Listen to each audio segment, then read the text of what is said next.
Tayo ngayon nasa dako ng pagninilay para sa kaalarawan ni Santa Faustina Kowalska. We are on diary entry number 782.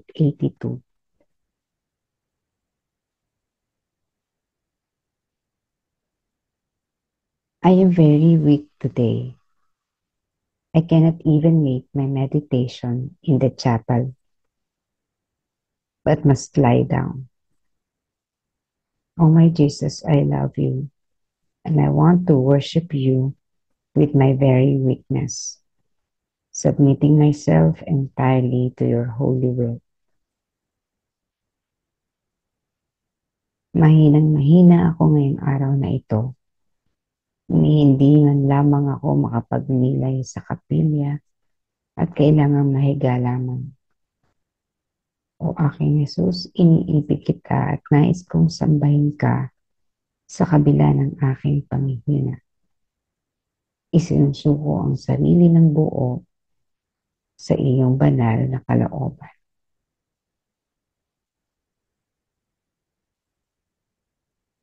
Isa sa mga sufferings, the cause of sufferings ni Faustina ay ang kanyang sakit. Again, dun sa bago pa lamang sa ating debosyon, lalo na sa pagbabasa sa kalaarawan ni Faustina. Faustina had for a long time suffered on tuberculosis. No? Meron po siyang TB. And during those times, we know that TB has had no cure. Wala pa pong gamot ang sakit na ito ng mga panahon yun. Ilang taon din niyang binuno ang sakit na yon. At ito na po yung naging dahilan ng kanyang kamatayan. Pero all throughout, ng mga panahon na, lalo na sa mga panahon na malubhang-malubha siya, ito yung entry niya na very weak siya, no? Walang kayang gawin kung hindi mahiga. Sinamantala niya yung pagiging mahina niya, yung confinement niya halimbawa sa ospital.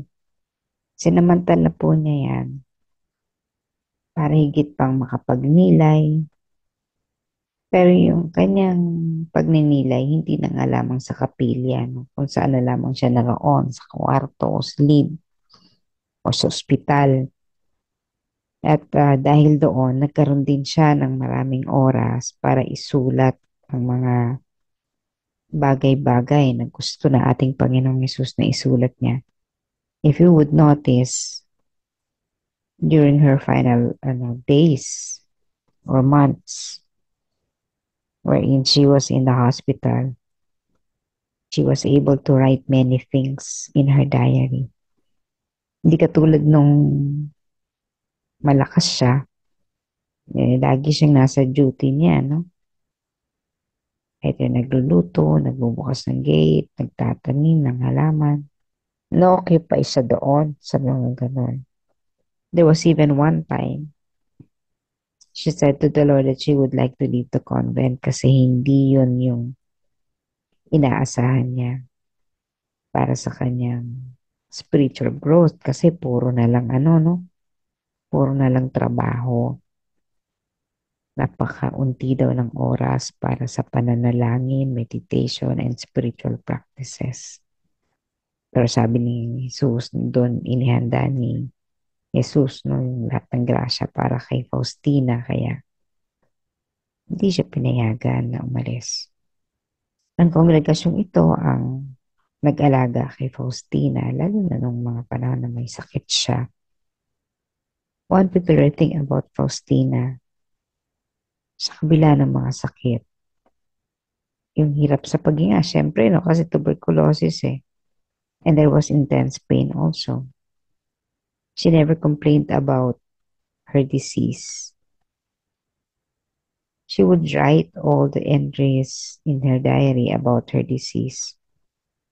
Pero in the external, she never expressed her dismay. She never expressed her doubts. And syempre yung complaint. She did not complain and ask the Lord why.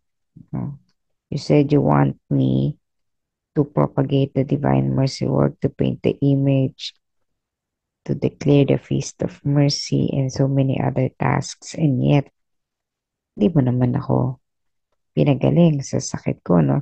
Hindi niya yan sinabi kay Jesus.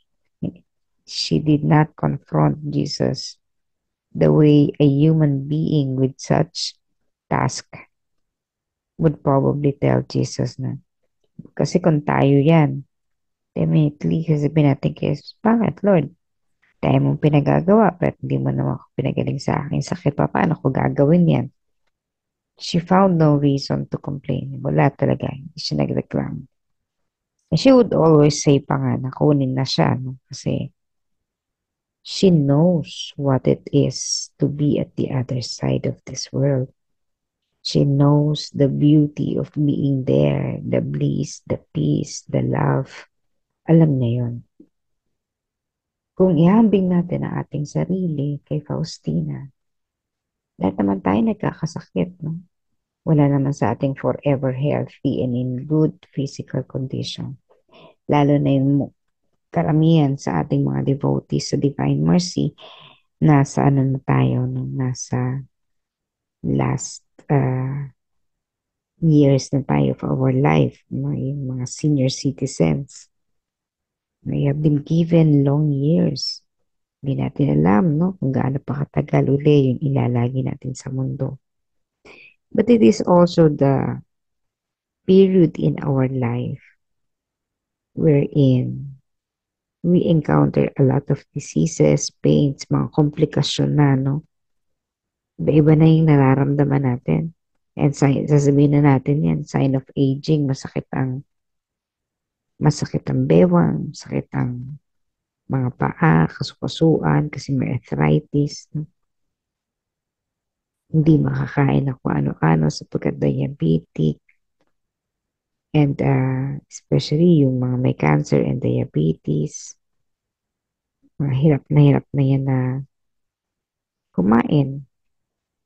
Very limited na lang ang pagkain na pwede makainin. Pero mayaman pa rin naman at masustansya yung kailangan nilang kainin. Kaya okay din lang yun. Pero, yun nga, yung mga may sakit sa atin, ano ba natin dinadala ito? Ginagawa ba nating dahilan yung ating sakit para hindi tayo makapaglingkod? Si Faustina, maaaring kasi talagang bagsak na siya, hindi siya makapaglakad, hindi makatayo, okay na yon. Hindi niya magawa yung dati niyang ginagawa. Tayo ganun din. Kung tayo ba na may nasa hospital, naka-confine, hindi nothing will be expected for us. With regards to the work of mercy, pwede lang natin gawin ng manalangin. Pero yun, let us make Faustina a model for all our sufferings. When Faustina is suffering, physically especially, she would offer all her sufferings for the good of all the souls. Pagdasal niya, mga kaluluwa, iaalay niya ang kanyang mga sakit sa mga kaluluwa.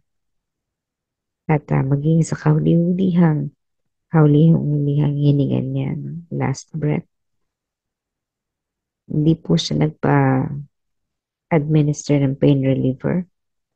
Instead, she said that she would bear the pain, no? Hindi siya magpapasaksak ng injection for mercy killing. But she would bear all these pains sapagkat yung mga yun, iniaalay niya for the salvation of many souls, especially those in purgatory. So may Faustina be our model. Sa panahon na tayo ay nagkakasakit din, bumabagsak ang katawan. Isipin natin that everything has a purpose, and even if we are so weak, we can still do a lot of things. The best thing, of course, that we can do when we are down and sick is to pray. Pray and pray. Pagdasal natin ng mga kaluluwa, mga kapatid natin nahihirapan at may sakit. Ito rin yung panahon para makapagnilay. Gamitin ang pagkakataon na iyon na wala tayong ginagawa, wala tayong pwedeng gawin. Gamitin ang pagkakataon upang maging mas malapit sa ating Panginoon.